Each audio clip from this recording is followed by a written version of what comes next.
প্রত্যেক দিন আপনার নানানভাবে শত্রু বৃদ্ধি হচ্ছে, আপনি কোনো রকম কোনো কিছুতে এগিয়ে যেতে পারছেন না।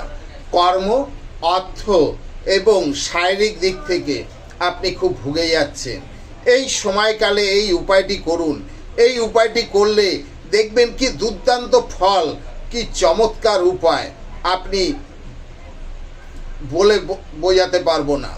এই উপায়টি করুন। খুব কষ্টে যখন আপনার জীবনটি যাবে সেই সময়কালে আমার এই ছোট্ট উপায়টি করুন।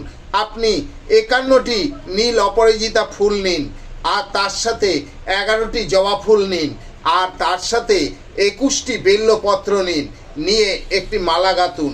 সেই মালা গেঁথে আপনি কোনো বেলগাছের গোড়ায় একটি প্রদীপ ধরিয়ে আপনি ওই মালাটা বেলগাছে নিবেদন করুন, আর আপনার সর্ব সমস্যা বলুন।